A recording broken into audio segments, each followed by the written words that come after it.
Hare Nama eva kevalam kalo nasteva nasteva nasteva gatiranyata.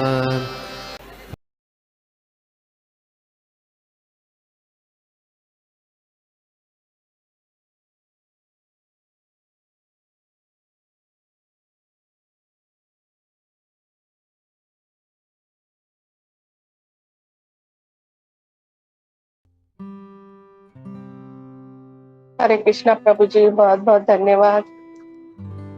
सभी का बहुत बहुत धन्यवाद। हरे कृष्णा। सभी के चरणों में पहले तो दंडवत प्रणाम जो उपस्थित है। और सबसे पहले हम प्रेयर्स लेते हैं। ओम नमो भगवते वासुदेवाय। ओम नमो भगवते वासुदेवाय। नारायणं नमस्कृत्यं नरं चैव नरोत्तमं देवीं सरस्वतीं व्यासं ततो जयमुदीरये। नष्टप्रायेषु अभद्रेषु नित्यं भागवत सेवया भगवती उत्तम श्लोके भक्तिर्भवति नैष्ठकी। ओम अज्ञानतिमिरान्धस्य ज्ञानाञ्जनशलाकया चक्षुरुन्मिलितं येन तस्मै श्रीगुरुवे नमः। श्रीचैतन्यमनोभीष्टं स्थापितं येन भूतले स्वयं रूप कदा मह्यं ददाति स्वपदान्तिकम्। नमो विष्णुपादाय कृष्णप्रेष्ठाय भूतले श्रीमते भक्तिवेदान्त स्वामिनिति नामिने। नमस्ते सारस्वते देवे गौरवाणी प्रचारिणे निर्विशेष शून्यवादी पाश्चात्यदेशतारिणे।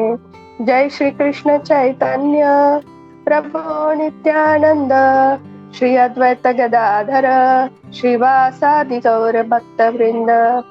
हरे कृष्णा कृष्ण कृष्ण हरे हरे हरे राम राम राम हरे हरे। सर्वस्य चाहं हृदि सन्निविष्टो मत्तः स्मृतिर्ज्ञानपोहनश्च वेदेषु चाहम् अहमेव वेदो वेदान्तकृत् वेदविदेह चाहम्। हरे कृष्ण। आप सभी का स्वागत है साधु संघ ऑनलाइन संघ में, जो अंतरराष्ट्रीय कृष्णा भावनामृत संघ के अंतर्गत आता है। तो हम पढ़ रहे भागवतम के तीसरे स्कंद का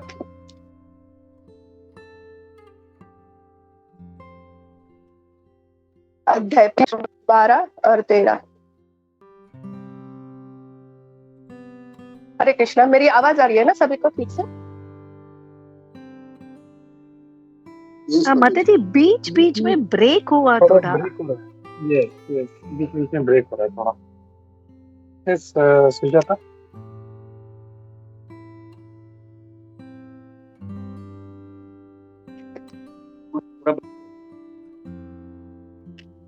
हरे कृष्णा। अभी ठीक लग रहा है माता जी। अभी भी ठीक है ना?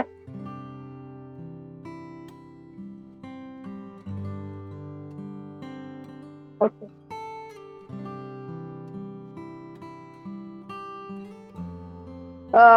खराब हुई या कुछ तो बोल देना। मैं कैमरा सेंटर में देखा आवाज काफी बराबर। अजून थोड़ा पंखा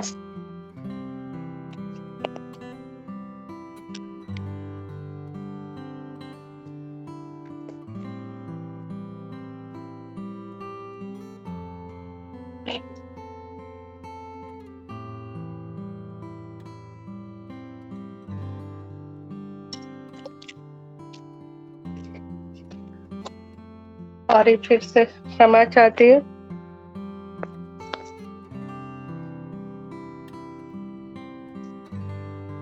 उच्चारण से कर नहीं पाई।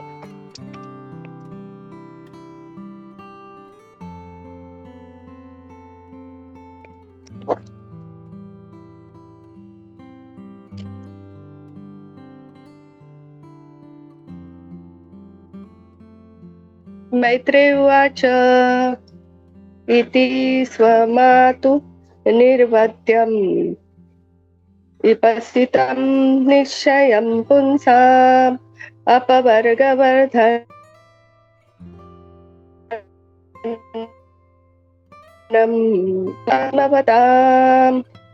आत्मवतां सतां गति बभाषे शत मित शोभितो अनन्य।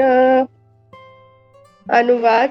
मैत्रेय ने कहा, दिव्य साक्षात्कार के लिए अकुलुषित अपनी माता की इच्छा को सुनकर भगवान मन ही मन उनके प्रश्नों के लिए धन्यवाद दिया और इस प्रकार मुस्कान युक्त मुख से उन्होंने आत्म साक्षात्कार में रुचि रखने वाले आत्मवादियों के मार्ग की व्याख्या की। तात्पर्य। देहूति ने भवबंधन की स्वीकृति तथा उससे छुटकारा की इच्छा से आत्मसमर्पण कर दिया। जो लोग भवबंधन से मोक्ष पाने के इच्छुक हैं और मानव जीवन की पूर्ण अवस्था प्राप्त करना चाहते हैं, उनके लिए देहूति द्वारा कपिल से पूछे गए प्रश्न अत्यंत रोचक है।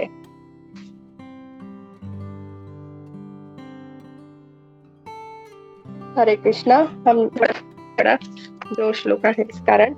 श्री भगवान उवाच आध्यात्मिका पुंसा मतो निश्रेयसाय मे अत्यंतो पर तिर्यत्र दुःखश्च सुखश्च। अनुवाद। भगवान ने उत्तर दिया, जो भगवान तथा व्यक्तिगत जीव से संबंधित है, जो जीवात्मा के चरम लाभ के लिए है और जो भौतिक जगत के समस्त सुखों तथा दुखों से विरक्ति उत्पन्न करते हैं, वही सर्वोच्च योग पद्धति है। इस भौतिक जगत में व्यक्ति कुछ न कुछ सुख प्राप्त करने का प्रयास करता है, किंतु जैसे ही हमें थोड़ा सुख लाभ होता है, भौतिक दुख भी आ जाता है। हरे कृष्ण।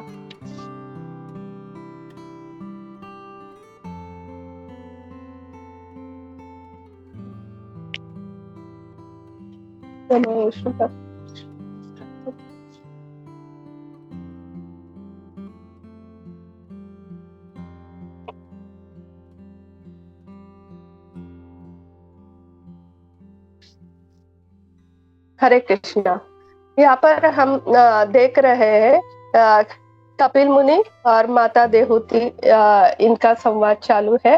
और जब हम लोग अभी तक देख रहे थे कि किस तरह कर्दम मुनि जो है वो अपने पुत्र के ऊपर ये सब बाहर छोड़, अपने पत्नी की व्यवस्था छोड़ के वन में निकल जाते हैं। तो माता देहूति है, उन्हें वो बात याद आती है जब ब्रह्मा जी ने कहा था कि उनके पुत्र कौन है, और तब वो उनकी शरण में जाती है और कहती है कि ये जो भव बंधन है उससे छुटकारा पाने के लिए आप मुझे मार्ग बताएं। और तब जो कपिल देव है, जो साक्षात भगवान है, वो बहुत खुश होते हैं उनका ये प्रश्न सुनकर, क्योंकि ये जो प्रश्न है हर एक प्राणियों के लिए है, हम सब के लिए है। जो उन्होंने किया है, हम सब उसी में फंसे रहते हैं। वो केवल और केवल भगवान की कृपा से ही हमें प्राप्त होता है। जब भगवान की असंख्य करोड़ों करोड़ों जन्म लेने के बाद जब भगवान की कृपा होती है, गुरु की कृपा होती है, तब हमें ये सब प्राप्त होता है, भक्ति।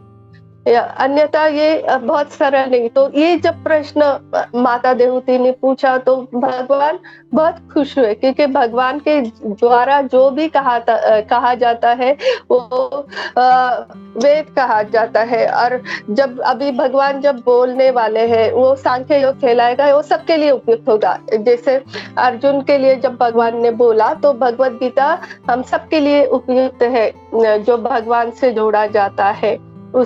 इसी तरह ये जब प्रश्न पूछा तो भगवान बहुत खुश हुए। जिस तरह भगवत गीता में अर्जुन प्रश्न पूछते हैं तो भगवान उनके उत्तर देते हैं, इसी तरह माता देहूति ने जब पूछा तो भगवान खुश हुए कि इससे सबके लिए मार्ग बन जाएगा। जो भगवान ने ही पहले से बनाया हुआ है उसकी फिर से एक बार भगवान व्याख्या करने वाले हैं। और ये सब कैसे हुआ कि कितने हमने देखा अभी तक, कितने वर्षों तक जब देहूती माता है वो कितनी सुंदर थी, और साक्षात जो गंधर्व है वो उनकी सुंदरता की तरफ आकृष्ट हुए थे और चाहे थे, लेकिन उन्हें उससे जरा भी फर्क नहीं पड़ा। उनका थोड़ा भी ध्यान विचलित नहीं हुआ। उन्होंने सिर्फ कर्दम मुनि का उनसे विवाह करना था और उनके साथ ही फिर कितने साल, जैसे विवाह हुआ कर्दम मुनि तपस्या में हजारों वर्ष तक तपस्या की और वो उनकी एक पतिव्रता स्त्री की तरह उनकी याद में रही। और उसके बाद जब उनके साथ रही तो कितना सारा सुख उन्हें भोगने को मिला, सब कुछ। और उसके बाद फिर क्या हुआ, कर्दम मुनि छोड़ के गए। तो माता देवहूति जब हमने पहले देखा तो माता देवहूति तो पहले से ही भगवान की परम भक्त है। आपको याद होगा, अगर जब कर्दम मुनि कहते थे, कर्दम मुनि ने कहा था कि मुझे अपने जैसे शीलवान, जो आपको समान शील वाली पत्नी चाहिए, तो भगवान ने कहा था हाँ मैं उसकी व्यवस्था कर दूंगा। तभी भगवान की, वो पहले से ही भगवान के भक्त थे, लेकिन वो भव बंधन के कारण, माया के कारण सब भूल चुकी हुई थी। और जब ये उनके पति जो भगवान के शुद्ध भक्त थे उनके साथ जब उनका संग हुआ तो उन्हें भी वो सब जब उनके साथ वो भोग भोग रही थी, लेकिन वो कौन थे, भक्त थे, हमेशा भगवान के ध्यान में रहने वाले। हमें दिख रहा था कि किस तरह उन्होंने महल बनाया, फिर सारे लोगों की यात्रा की, लेकिन वो किसके साथ थी, उनके पति के साथ जो भगवान के शुद्ध भक्त है। उनके ऊपर हमेशा भगवान की नजर रहती थी, तो उनकी वो भक्ति जो लुप्त हुई थी वो फिर से जागृत हुई। लेकिन ये बहुत अच्छी तरह से कब, जब वो छोड़ के गए उन्हें, तब उन्हें वो ज्यादा ये हो गई। जैसे भक्ति में हम आते हैं तो ऐसे ही नहीं आते, कि बहुत कम लोग होते हैं जो ऐसे उनके ज्ञान की या किसी चीज के लिए आते हैं, लेकिन बहुत सारे लोगों को ऐसे झटका लगता है तब, या सबसे ठुकराए जाते, सब लोग कुछ बहुत ज्यादा दुख में होते हैं, तब आते हैं और भगवान की भक्ति करने लगते हैं। तो इसी तरह जब कर्दम मुनि गए तो उन्हें बहुत दुख लगा। हमने देखा कि किस तरह वो अपने कर्दम मुनि जा रहे थे, जब नौ कन्या का जन्म हुआ तभी जा रहे थे, तभी वो किस तरह अपने पैर के अंगूठे से जमीन को खुदेड़ रही थी और कह रही थी कि मुझे एक पुत्र की प्राप्त हो जाए तब आप जाना। और फिर कर्दम मुनि जाते तो कितना दुखी होगी वो, कितना दुख हुआ। लेकिन उन्हें वो याद था जब ब्रह्मा जी ने कहा था कि स्वयं भगवान आपके पुत्र के रूप में आएंगे, तो वो तुरंत उनके पास गई और उन्हें कहने लगी। तब उन्होंने ये आसक्ति नहीं रखी कि ये मेरा पुत्र है और ये स्वयं भगवान है, मैं इसे, उन्हें इससे निकलना था। वो बहुत क्या बोलते हैं, ज्ञानवान थी, बहुत आध्यात्मिकता के तरफ झुकी हुई थी, ठीक है, उनका संग अच्छा था। और फिर इसलिए उन्होंने तुरंत जाके इससे छुटकारा पाने के लिए क्या करना है वो पूछा। ये जो है वो क्या है, भक्ति है, भक्ति योग। और ये भक्ति योग जो है भगवान हमेशा सबको नहीं देते। भगवान जिसको जो चाहिए जीवन में वो तुरंत देते हैं। किसी को बहुत बड़ा बंगला, गाड़ी, पैसा सब चाहिए, भगवान तुरंत उन्हें सब कुछ देते, हर एक चीज, मुक्ति भी दे देते हैं। लेकिन भगवान है ना, भक्ति है ना, वो सबको नहीं देते। वो बहुत सारे स्वीकृति के बाद भगवान की कृपा से, गुरु की कृपा से ही भक्ति मिलती है। भक्ति सबको नहीं मिलती, ठीक है। भक्ति करने से भगवान में और भक्त में एक गहरा नाता हो जाता है, भगवान बन जाते हैं भक्ति करने से। भक्त के कंट्रोल में आ जाते हैं, विकृत हो जाते हैं। इसलिए भक्ति बहुत दुर्लभ है, भक्ति जल्दी नहीं देते। जिस तरह हम भोजन लेते हैं और जब हम कुछ कौन सा भी भोजन पा लेते हैं भूखा व्यक्ति, तो भोजन पाने से क्या होता है, उसकी तृप्ति हो जाती है, मन भर जाता है और भूख थम जाती है और उसके शरीर को बल मिलता है, तृप्ति हो जाती है, ये सब होता है। इसी तरह अगर भक्ति मिलती है तो क्या होता है, भगवान से भगवान का अनुभव हो जाता है, परम भगवान का जो है अनुभव हो जाता है, भगवान से प्रेम हो जाता है। और ये जो भौतिक संसार में रहते हैं उससे विरक्ति हो जाती है। इस श्लोका में तात्पर्य में है मुख्यतः विरक्ति, बहुबंधन से छुटकारा। वो विरक्ति हमें भक्ति से ही हो जाती है। जो भी भक्ति में आते हैं उन्हें अलग से मुक्ति के लिए प्रयास करना पड़ता है, क्योंकि जो भक्त होते हैं मुक्ति तो उनके द्वार पर हमेशा हाथ जोड़ी हुई रहती है कि कब ये भक्त है मैं कब उनकी सेवा में आ जाऊं। और भगवान को अगर पाना है, भगवान के अपने कंट्रोल में करना है, तो भक्ति ही सर्वोत्तम है। और वो कैसे होती है, गुरु की कृपा से। भक्ति में आने से क्या होता है, भक्ति में अगर कोई भक्ति में है तो क्या हो जाता है, क्या उसके लक्षण है जिससे जानेंगे हम कि ये भक्त है या ये भक्ति में है। तो भक्ति में आने से क्या होता है, सब तरह मंगल हो जाता है, सब तरह शुभता आती है, सब जो क्लेश है वो मिट जाता है और दिव्य आनंद की प्राप्ति होती है। तो क्या भक्ति में आने से ये सब हमारे जो दुख है वो सब मिट जाते हैं, हमें कुछ भी नहीं होता है। भौतिक जो सबके साथ होते हैं सब दुख नहीं, सब हो जाता है। हम लोग के साथ भी अन्य लोगों के साथ जैसे ही सब होता है, लेकिन हमें उसे सहने की ताकत मिल जाती है। हमें पता है ये जो है वो क्षण मात्र है, ये शाश्वत नहीं है। शाश्वत क्या है, भगवान और भगवान की भक्ति।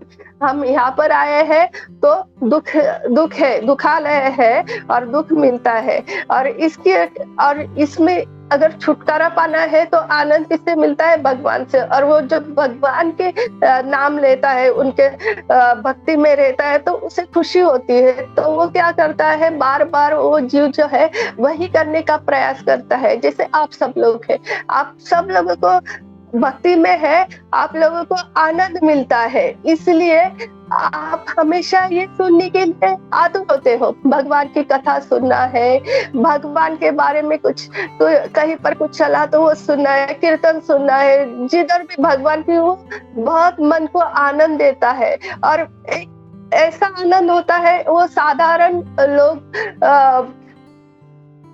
उसकी तुलना नहीं कर सकते हैं। सत्य और असत्य जो है वो है, ये जो सत्य है, ये जो भगवान की दिव्य भक्ति है वो सत्य है।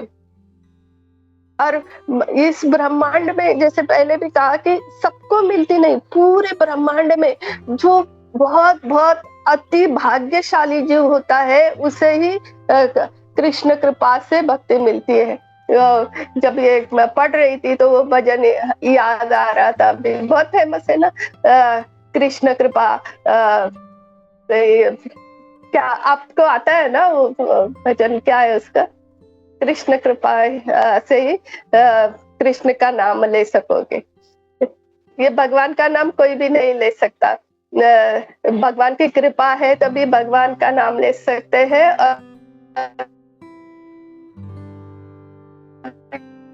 ये जो आनंद आता है कृष्ण के बारे में जानने मन करता है, उसमें है ना, कृपा से ही मिलती है। और एक बार ये भगवान के साथ हमारा अगर ले सकते हैं, अगर किसी गलती के कारण या किसी कारण अगर फॉल डाउन भी हो जाता है, भक्ति से दूर भी जाता है, तो भगवान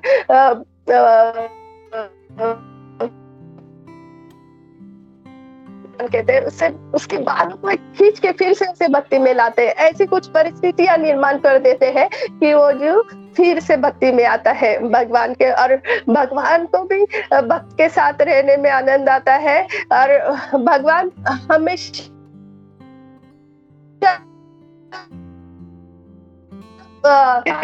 उसका उदाहरण है कि किस तरह भगवान के द्वारका में कितने महल थे, कितनी सारी रानियां, सब कुछ था, लेकिन वो हमेशा अपने भक्तों के साथ रहते थे। रुक्मिणी जी बोलती भी है कि जब देखो तब कृष्ण भगवान है, वो हमेशा हस्तिनापुर इंद्रप्रस्थ में ही रहते, इन लोग पांडवों के साथ, उनके साथ नहीं रहते थे। उन्हें अपने भक्तों के साथ रहने में बहुत आनंद आता था। कभी भी वो जंगल में भी थे, कभी भी देखा कि दुर्वासा मुनि आते हैं और द्रौपदी जी भगवान कृष्ण को पुकारती है, तुरंत उपस्थित हो जाते हैं। भगवान हमेशा दृश्य अदृश्य दृश्य अवस्था में हमेशा अपने भक्त के साथ रहते हैं, जो भक्ति में आता है। और इसी तरह अब दूसरा जो हमने पहले देखा था कि लक्षण कि वो हमेशा खुश रहता है, तो ये लोग जंगल में थे तब भी बहुत खुश थे क्योंकि वो कृष्ण भक्ति में थे। कुंती माता तो कहती है कि आप हमेशा दूध दीजिए, क्योंकि आप हमेशा हमारे साथ रहते हैं, क्योंकि वो हमेशा कृष्ण का स्मरण करती है। और कितना भी दुख आए, कुछ भी आए, अगर कृष्ण आपके साथ में है तो आपको उससे कुछ फर्क नहीं पड़ता है।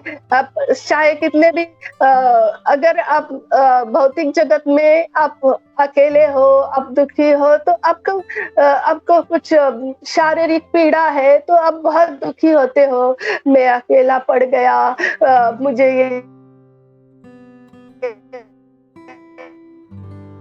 दुख है, लेकिन अब होता है तो वो सुखी रहता है, अकेला है, कुछ नहीं, मौज है, भगवान है और मैं हूँ, मेरा भगवान का नाम, मेरी भगवान की कथा में। और वो बीमारी में भी है तो भी बहुत खुश है, कुछ नहीं, मैं बीमार हो गया और कथा सुनने को मिलेगी। अभी कुछ दिन पहले मैंने बोला था ना, वामन लीला माता जी, कितने सारे लेक्चर सुन ले, बहुत ज्यादा से ज्यादा लेक्चर। बीमार है, अभी कुछ हिलना डुलना नहीं, कुछ काम नहीं करना है, तो ज्यादा से ज्यादा। और वो क्या होते हैं, कुछ भी परिस्थिति में और ज्यादा भगवान के पास होते।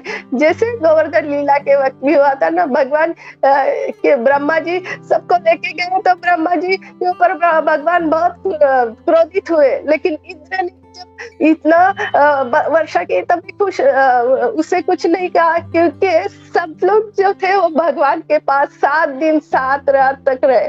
और भगवान ऐसे हमेशा अपने भक्त के साथ रहना उन्हें बहुत अच्छा लगता है, इसलिए भक्त है वो हमेशा भगवान की शरण में खुश रहता है। और भगवान जो है हमेशा भगवान के हृदय में रहते हैं। और इस तरह इन दोनों का है ना, ये मेल जो है बहुत अच्छा होता है। इसलिए भगवान कहते हैं वो ये नहीं देते, क्योंकि भगवान हमेशा उनके साथ रहते हैं। और भगवान पूरी तरह से विकसित हो जाते हैं, मतलब जब वो भक्त में कुछ हो जाएगा तो पहले भगवान को उनकी चिंता रहती है, हमेशा उनके साथ रहते हैं ना। तो इसलिए भगवान सब कुछ देते हैं भौतिक जगत का, लेकिन भक्ति बहुत कम देते हैं, और देते हैं तो फिर हमेशा उसके साथ जुड़े रहते हैं। तो कभी ऐसा मत सोचना कि हम अकेले कुछ, भगवान हमेशा आपके साथ रहते। इसलिए जब भी कृष्ण की भक्ति मिले, कृष्ण का नाम मिले, तो वो तुरंत लेना चाहिए, उत्साहित रहना चाहिए इसके लिए।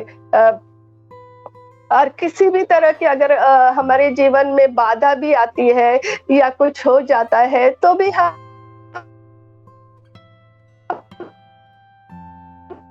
से निकल जाते हैं। और भक्त का संग होने से क्या होता है, हम उस बाधा से, भक्ति में ऐसे नहीं, भक्ति में बाधा नहीं आती है, कुछ नहीं होता है, हम लोग बहुत अच्छे से भक्ति कर रहे होते हैं, या कुछ अचानक से हमें मन नहीं लगता है। कुछ बार ऐसे होता है कि हमारे ठीक से जपा नहीं हो पाता है, जपा करते हैं लेकिन ध्यान से नहीं कर पाते हैं, या कुछ हम ज्यादा से ज्यादा लेक्चर नहीं पढ़ पाते हैं, भगवत गीता या भागवतम नहीं पढ़ पाते, या सुन नहीं पाते, या सुन भी लेते हैं तो ध्यान नहीं रहता है, कभी कभी हो जाता है, लेकिन फिर भी हम भक्तों का संग करते हैं और अपनी साधना है वो करते रहते हैं ना, तो ये हमारा ये जो आया हुआ दोष है ना वो निकल जाता है, भक्ति में आई हुई जो बाधा है वो निकल जाती है। इसलिए ये संग बहुत जरूरी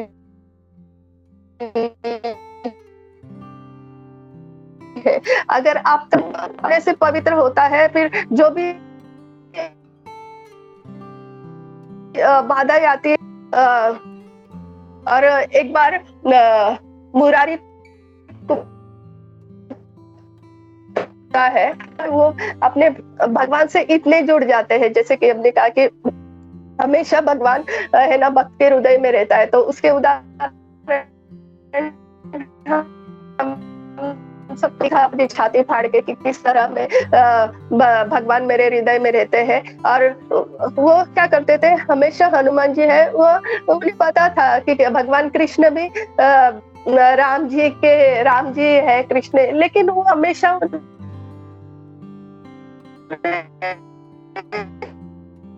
राम स्टोरी सुनी थी सुदर्शन जी की, सत्यभामा जी की, तभी हमने देखा था कि किस तरह वो सीताराम दोनों का साथ में ही देखना चाहते थे। और इसलिए जब वो आए थे भगवान के पास, तब भगवान बोल रहे थे कि मैं राम का वेश धारण कर रहा हूँ, सीता कौन बनेगा। तो ऐसे जो भक्त होते हैं वो हमेशा जिस एक ही इसमें मतलब उसका अर्थ ये है कि जिस तरह एक पवित्र पतिव्रता नारी सिर्फ अपने पति के ऊपर ध्यान रखता है, तो चैतन्य चरितामृत में मुरारी गुप्ता वो जब चैतन्य महाप्रभु और वो दोनों थे, तो एक बार महाप्रभु उनसे कहते हैं, मुरारी तुम्हें पता है ना कृष्ण ही आदि पुरुष है और वो सबके ईश्वर है, तो फिर तुम राम जो है वो अवतार है, तो इसलिए आप है ना कृष्ण का नाम लो। जैसे ही वो भगवान महाप्रभु ने जैसे बोला, उन्हें इतना जैसे उनके ऊपर किसी ने वज्र फेंका हो सर के ऊपर, ऐसे आघात हो गया।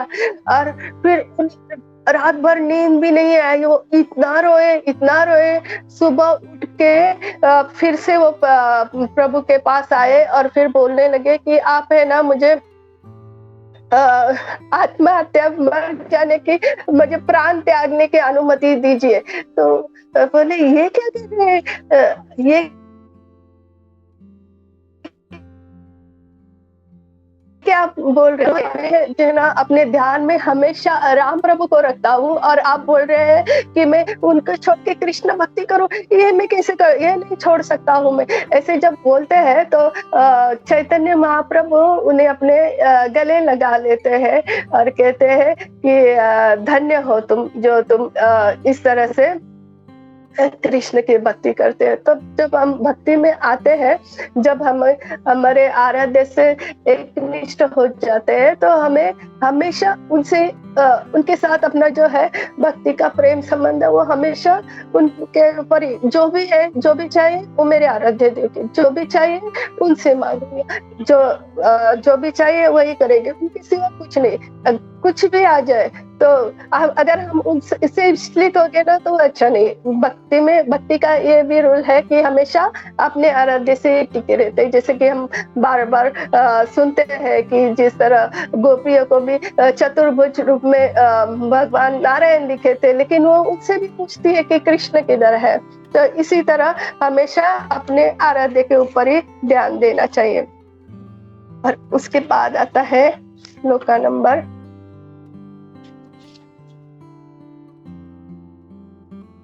13।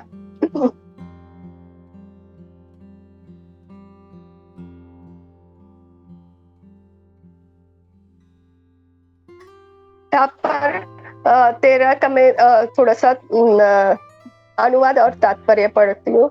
अनुवाद: भगवान ने उत्तर दिया, जो भगवान तथा व्यक्तिगत जीव के संबंधित है, जो जीवात्मा के चरम लाभ के लिए है और जो भौतिक जगत के समस्त सुखों तथा दुखों से विरक्त उत्पन्न करते हैं, वही सर्वोच्च योग्य पद्धति है। इस भौतिक जगत में व्यक्ति कुछ न कुछ सुख प्राप्त करने का प्रयास करता है, किंतु जैसे ही हमें थोड़ा सुख लाभ होता है, भौतिक दुख भी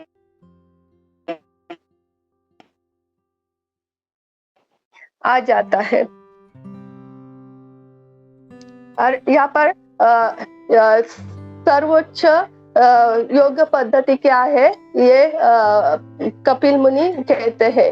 यहाँ पर सर्वोच्च योग पद्धति क्या है? भक्ति योग। भक्ति योग से हम जुड़े जा सकते हैं भगवान के साथ, यही कहा जाता है। और इस भौतिक जगत में क्या होता है, भौतिक जगत में अगर हम लोग दूसरा अष्टांग योग से अगर भगवान के पास जाने का प्रयास करेंगे तो भी हम नहीं जा सकेंगे भगवान के पास। क्योंकि अष्टांग योग से अगर हम लोग अगर ध्यान भी करते हैं और जाने का प्रयास करते हैं तो भी क्या वो एक लाइट तक जाता है और फिर से नीचे आता है। ज्ञान योग से भी भगवान के पास कितना भी ज्ञानी क्यों ना हो, तो ज्ञान के माध्यम से भगवान के पास नहीं जा सकता है। वो सिर्फ और सिर्फ भक्ति करके ही भगवान के पास जाया जा सकता है।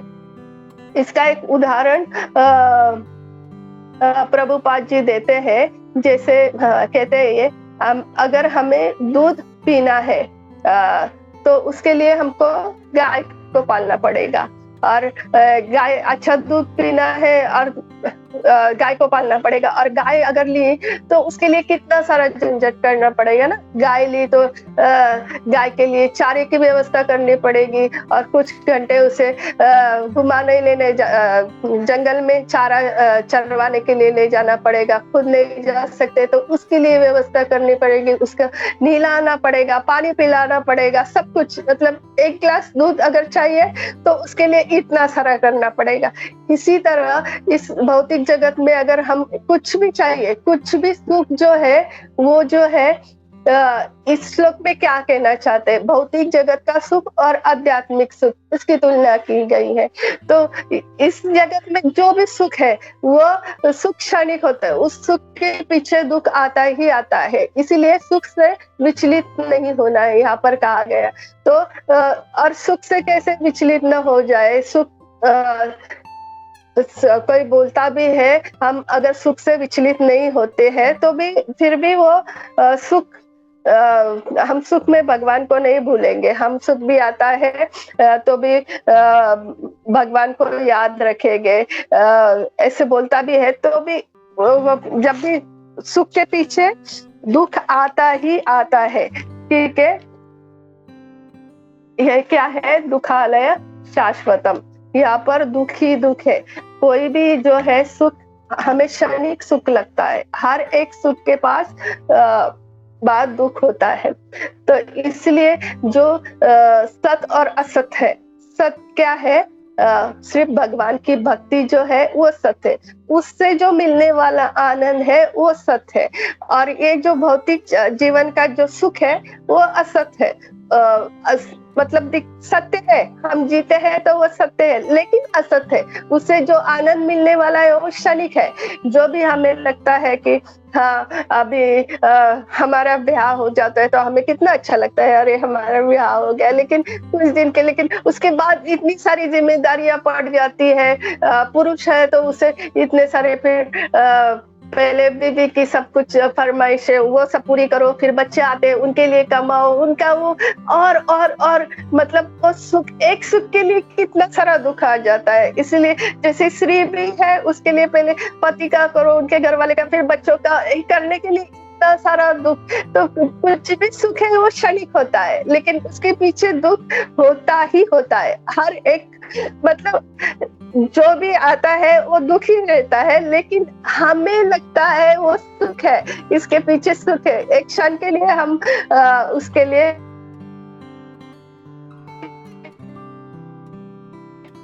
इसीलिए उसे भगवान का जो आध्यात्मिक सुख है उसे सत कहा गया।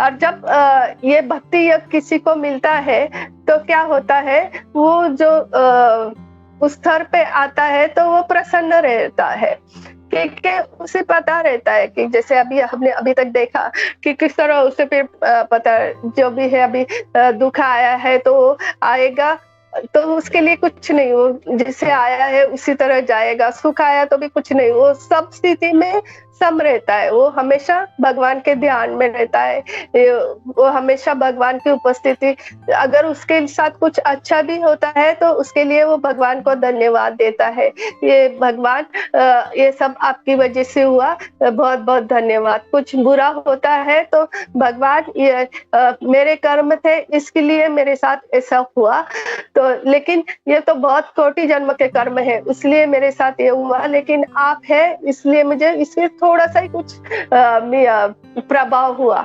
इसलिए बहुत बहुत धन्यवाद। हमेशा किसी भी परिस्थिति में वो भगवान को धन्यवाद देता है, और किस तरह वो अपने जीवन में भगवान उसके सब मतलब सुबह से लेकर रात तक हमेशा भगवान उसके साथ रहते हैं।